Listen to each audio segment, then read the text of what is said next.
Xin chào, tôi tên là Rene. Hello, my name is Rene, and I'm making this video because I was at the Green Building Club giving a speech about sustainable green buildings. And I wanted to give you the possibility of watching the presentation again here on Vimeo. So you have actually got a access code so you can watch it, and it's exclusively for the Green Building Club here in Ho Chi Minh City. When I made the movie with the presentation, I made some mistakes, and my English is not really good, but I didn't have time to make it over again, so I hope that you will bear with me regarding my English, and if you have any comments, you are really welcome to leave a comment, and I'll try to answer them as quick as I can. So enjoy the presentation, and let's create a better world for the future population with reducing and creating sustainable green buildings. Enjoy. So, what I'm going to talk about today is sustainable green buildings. And what I want to give you an idea of is, does sustainability affect the architecture? So just to let you know a little about myself, my name is Rene. I'm a director for UCN Act to Learn Technology.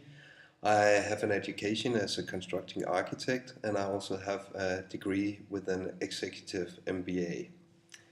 And what I'm here in Vietnam to do is to create the Danish Active House in Vietnam. And this Active House is actually a physical building based on sustainability and also on the Active House principles. And in this house, we're going to create a training institute where we make consultancies and we make short-term courses within energy, active house designer, passive house designer, and we're also going to make sustainability courses. But we have a wide range of courses that we're going to do. We're also going to work with project management, general management, change management. So we're also going to transfer some bachelor educations, but that's more in a long-term strategy.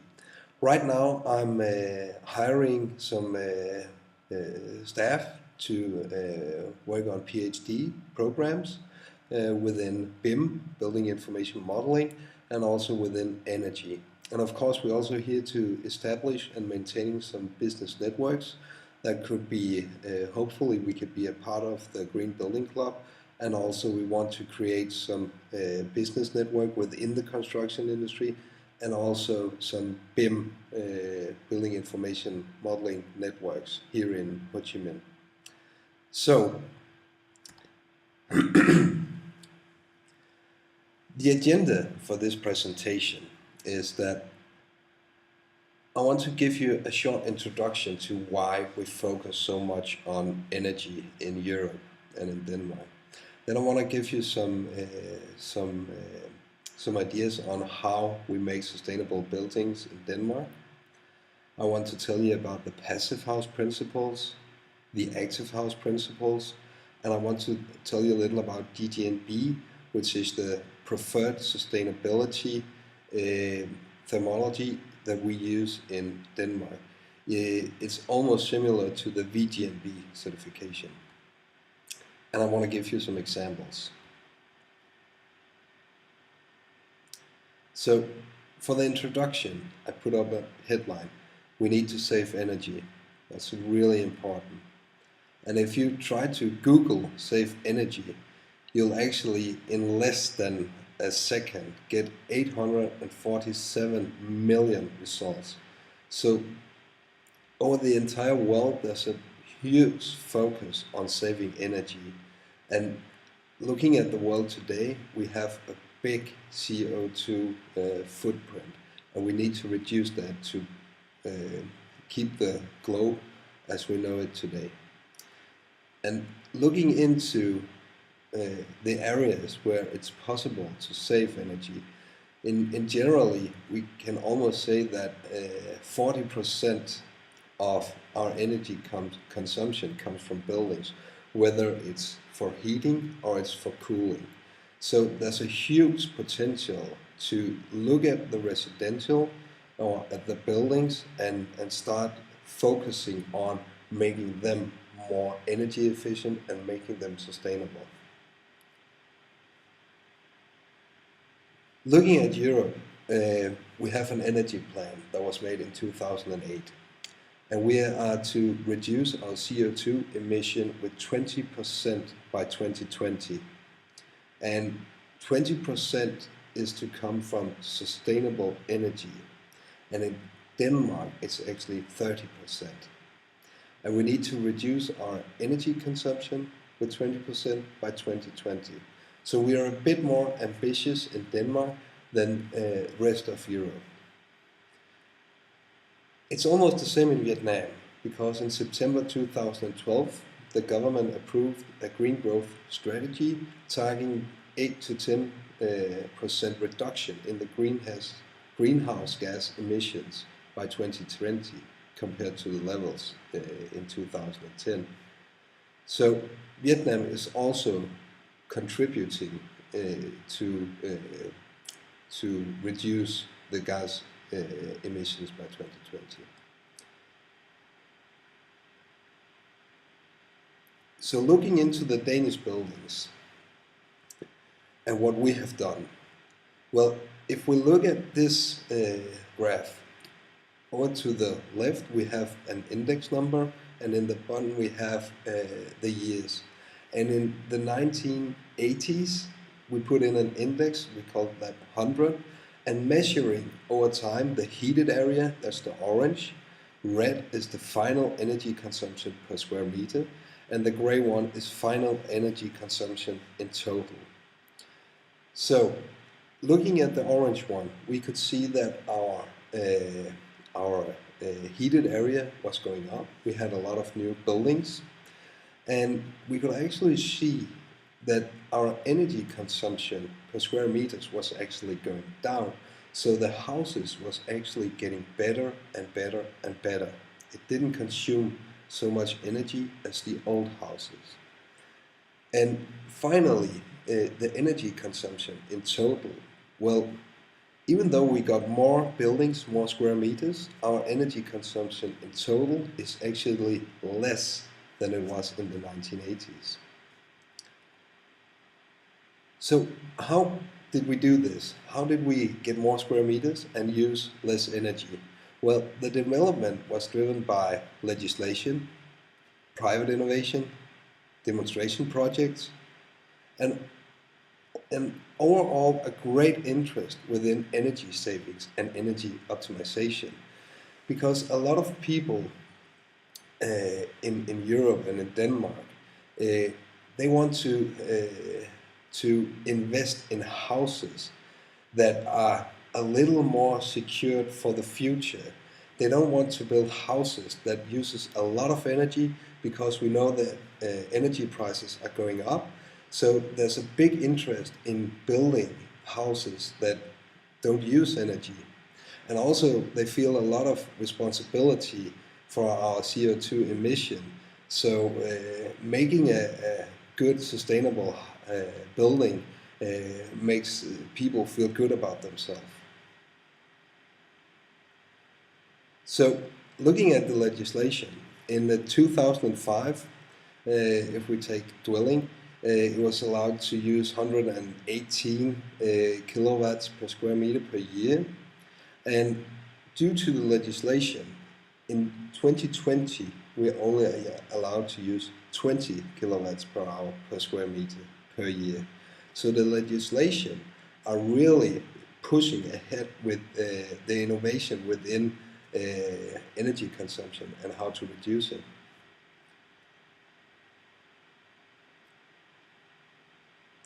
And some of the other important private initiatives that has taken place in Denmark. The first passive houses, They were built in 2005, 2006. The first active house was finished in 2009. And also DGNB certification, the first project has started in 2012. And none of the above projects has been in the Danish legislation. It was made because the investors wanted to push the knowledge and push the innovation within passive, active, and sustainable buildings. And of course, people pushing the innovation also have a business advantage towards the customer. So, looking into the passive house, what is a passive house? Well,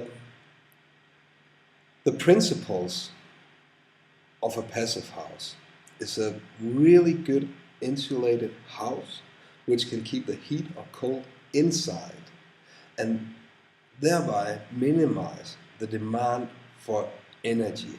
And of course, it's a house with a good air quality. You can compare it to a coffee maker, where you can put this coffee maker into the power outlet, and you can let the coffee be on it, and it will keep it hot. Or you can pour the coffee over on a thermo kettle that doesn't use energy but will still keep the coffee hot. And that's because the thermo kettle is isolated and will keep the heat or the cold inside. So that's from an active, where you use energy, to a passive, where you still have the cold and the heat inside. So the principles in the passive house design: you have to minimization of the heat or cold loss. You need to optimize all the heat or cold gains. You have to optimize the active system. That could be the ventilation system or the radiators that we have in Denmark, where we get the heat from.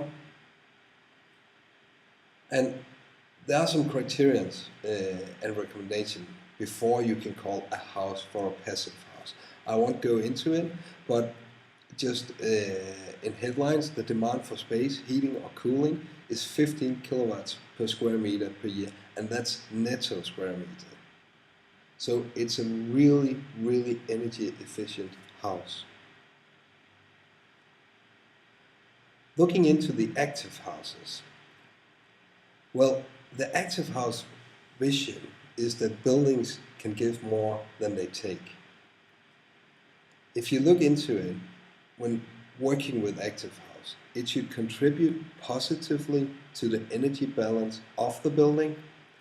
It should have a really good health and comfortable life for the occupants, and it has to have a positive impact on the environment. And the basic of an active house is that you need to reduce the energy demand. So you have to use the principles for a passive house to optimize the energy loss. Then you have to use sustainable energy sources such as wind power, earth power, solar power. And if you have to use fossil fuels, then you have to do it efficiently. You can find a lot of more info about active houses at this web page. So looking to the way to make sustainability in Denmark, we have DGNB, DK, and DGNB, and that's the most important part, is that it puts sustainability on a formula. So you can actually measure how sustainable a building is. It's a voluntary system which was developed in Germany, and of course has been adapted to Danish climate, Danish legislation. It's built on the building's life cycles and the materials used for the building. And of course it's performance based. So when you can put it on a formula, you know how good it is, and people tend to make it as good as possible because when you have a really good calculation from the formula, you can actually get a gold plate, silver plate to put on the building. So it's based on a holistic, flexible approach where you can balance the score, and I'll go a little further into that. It has 6 overall criteria. If one of them is economic quality, social, cultural, and functional quality, technical quality, process quality, environmental quality, and site quality. And the building has one score, and the site has its own score. So DGNB GB has been adjusted to Danish standards and legislation. That's why we call it DGNB DK. The Danish version of the DGNB system actually has 49 assessment criteria. So within the 6 categories, we have 49 things that will be measured and put into the formula.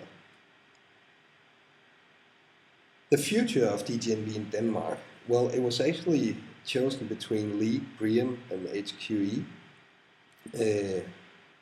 It's the preferred standard for new sustainable buildings in Denmark. And in Denmark, we aim for DGNB to become mandatory when we have to make new buildings.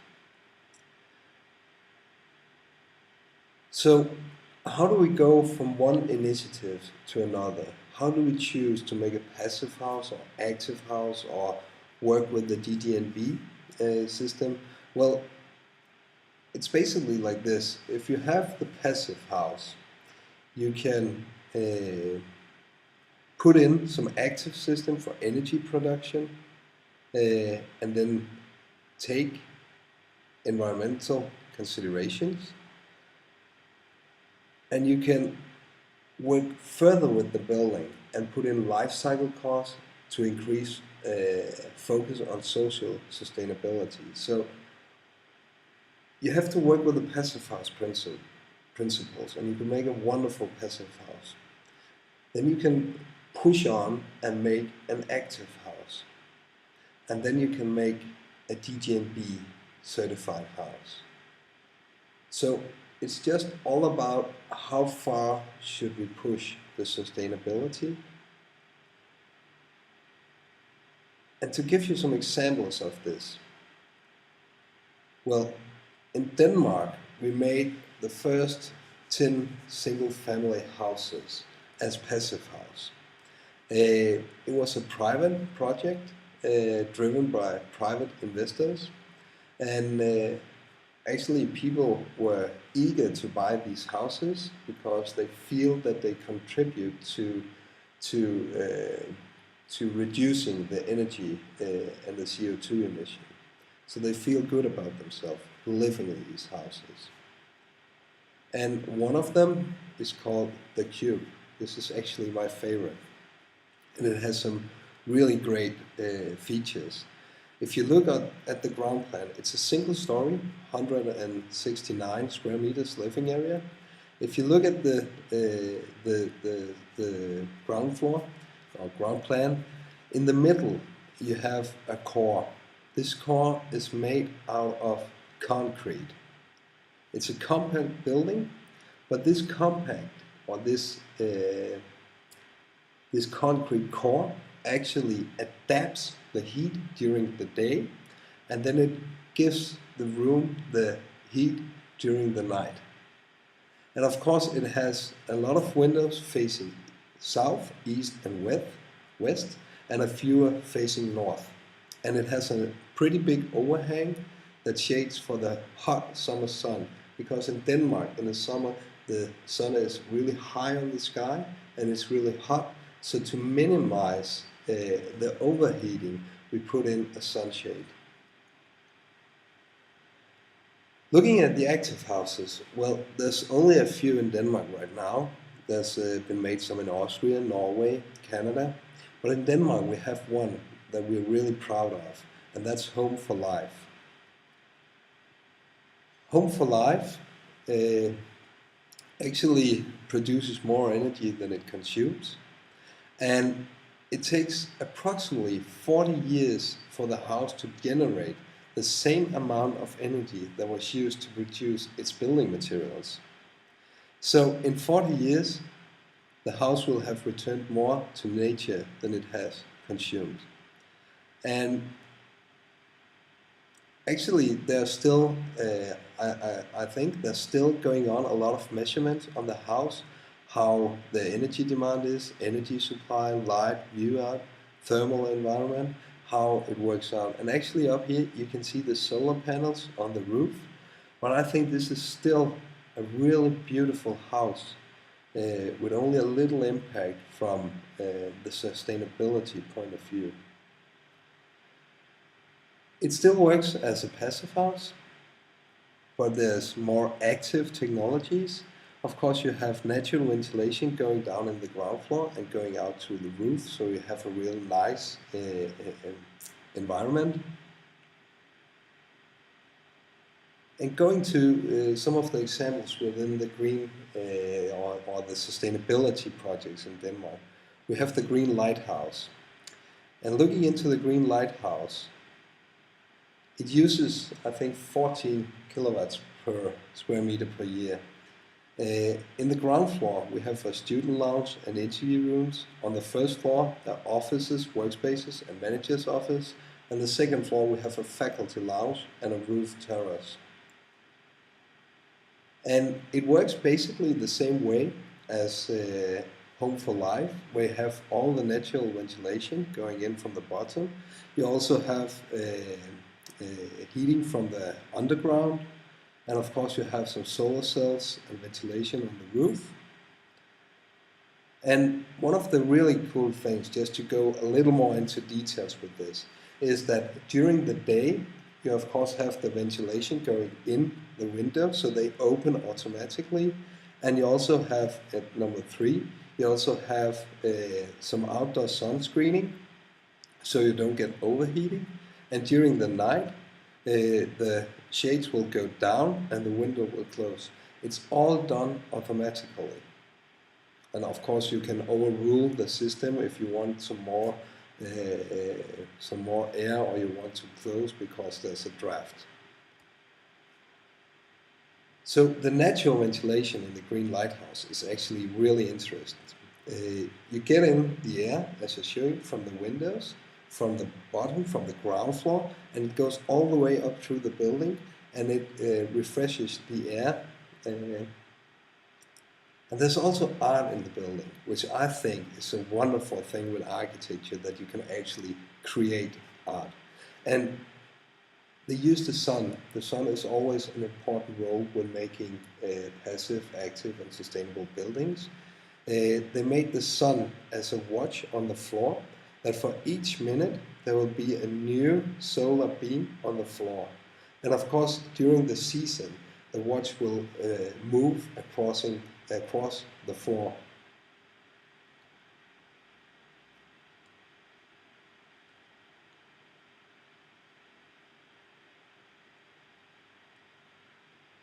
So here's a little video about the Green Lighthouse. If you Google Green Lighthouse, you can see more about it, and I just want to show you the video.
Yeah, so that was a little, actually I think it was a real cool video of the Green Lighthouse. And there's the partners who have been making the Green Lighthouse. So if there is any questions, you're welcome to post a comment underneath the video. Also, I just want to say thank you for listening.